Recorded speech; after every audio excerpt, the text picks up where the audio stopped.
Hello नमस्कार दोस्तों।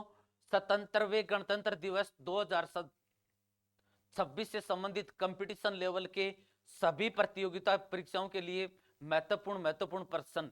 गणतंत्र दिवस यानी रिपब्लिक डे, हमारा देश आजाद तो हो गया था 15 अगस्त 1947 को, लेकिन अपने देश का संविधान लागू हुआ था 26 जनवरी 1950 को। गणतंत्र का मतलब क्या होता है? जिस देश का राष्ट्राध्यक्ष वंशानुगत न होकर के जनता द्वारा जनता के प्रतिनिधियों द्वारा चुना जाए। ध्यान रहे, भारत का संविधान बनकर तैयार तो हो गया था 26 नवंबर 1949 को, इसलिए भारतीय संविधान को अंगीकृत, आत्मार्पित और अधिनियमित कर लिया गया था 26 नवंबर 1949 को, लेकिन लागू हुआ था 26 जनवरी 1950 को। इसलिए 26 जनवरी 1950 को 26 जनवरी को गणतंत्र दिवस मनाते हैं। भारत का संविधान बनने में 2 वर्ष 11 माह और 18 दिन लगे थे। और ध्यान रहे, दुनिया का सबसे बड़ा लिखित संविधान भारत का है, और भारत का संविधान जितना कठोर है उतना लचीला भी है। इसलिए सर आइवर जेनिंग्स ने भारत के संविधान को वकीलों का स्वर्ग कहा। ध्यान रहे, गणतंत्र दिवस पर लाल किले पर तिरंगा फहराता है राष्ट्रपति, और स्वतंत्रता दिवस पर फहराता है प्रधानमंत्री। ठीक है, अब देखो इसके बाद में बात करते हैं। जब गणतंत्र दिवस होता है तो उसका अध्यक्ष कोई विदेशी राष्ट्राध्यक्ष होता है। तो पहला क्वेश्चन, 77वें गणतंत्र दिवस 2026 पर भारत के मुख्य अतिथि कौन थे?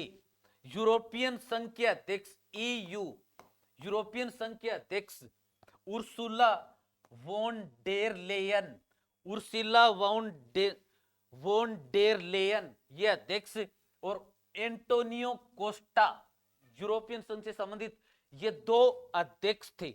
अब संस्कृति मंत्रालय 2026 द्वारा झांकी निकाली गई। संस्कृति मंत्रालय द्वारा यानी भारत की कल्चर को बचाए रखने के लिए जो झांकी निकाली गई उसका नाम वंदे मातरम। एक राष्ट्र की पुकार, उसका नाम वन नेशन, एक राष्ट्र की पुकार।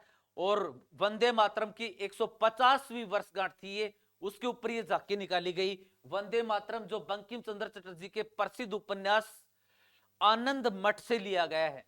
ठीक है, जो भारत का राष्ट्रीय गीत है। गणतंत्र दिवस की परेड की थीम क्या थी? वंदे मातरम की थीम ही क्या थी? वंदे मातरम।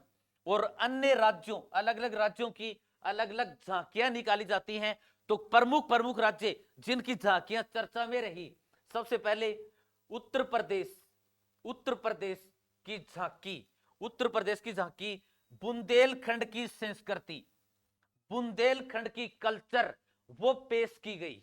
ठीक है, फिर असम राज्य की झांकी का नाम आसिरकंडी शिल्पग्राम, आसिरकंडी असम का एक शिल्पग्राम है हस्तकलाकारों का, वो झांकी निकाली गई असम की तरफ से। महाराष्ट्र, महाराष्ट्र की तरफ से कौन सी झांकी निकाली? गणेश उत्सव, गणेश उत्सव की झांकी, यानी गणपति बप्पा मोरिया बोला जाता है जिसमें। ध्यान रहे, गणेश उत्सव महाराष्ट्र का प्रसिद्ध है, राजस्थान में रणथंभौर का प्रसिद्ध है। और गणेश उत्सव की शुरुआत बाल गंगाधर तिलक ने 1893 में महाराष्ट्र से की थी। ठीक है, केरल राज्य की झांकी का नाम वोटर मेट्रो और 100% डिजिटल, वोटर मेट्रो और 100% डिजिटल। ध्यान रहे, भारत का 100% इंटरनेट सेवा, स्वयं की इंटरनेट सेवा वाला राज्य भी कौन सा है? केरल। नागालैंड की झांकी हॉर्नबिल महोत्सव है, हॉर्नबिल महोत्सव है। राजस्थान की झांकी ऊंट की खाल पर चित्रांकन और स्वर्ण कलाकृति, ऊंट की खाल पर चित्रांकन, ऊंट की खाल पर सोने या चांदी के पतले पतले तारों से और डिजाइन तैयार की जाती है, उसको बोलते हैं दोस्तों उस्ता कला, उस्ता कला, उस्ता कला। इसके प्रसिद्ध कलाकार हैं निजामुद्दीन उस्ता, निजामुद्दीन उस्ता। और ये कला पर्सिया ईरान से लाई गई थी, पर्सिया ईरान से लाई गई थी। इसके अलावा मध्य प्रदेश की झांकी पुणे शोक, पुणे शोक अहिल्याबाई होलकर की स्मृति में, पुणे शोक अहिल्याबाई होलकर की स्मृति में। और भारतीय सेना ने जो झांकी निकाली वो ऑपरेशन सिंदूर की कि ऑपरेशन सिंदूर के दौरान हमने क्या क्या पराक्रम किया। इसके अलावा विद्युत मंत्रालय ने जो झांकी निकाली वो प्रकाश से संबंधित, प्रकाश यंत्र, विद्युत मंत्रालय ने जो झांकी निकाली वो प्रकाश से संबंधित। ध्यान रहे गणतंत्र दिवस पर भारत के सबसे ज्यादा तिरंगा फहराने वाले राष्ट्रपति कौन है?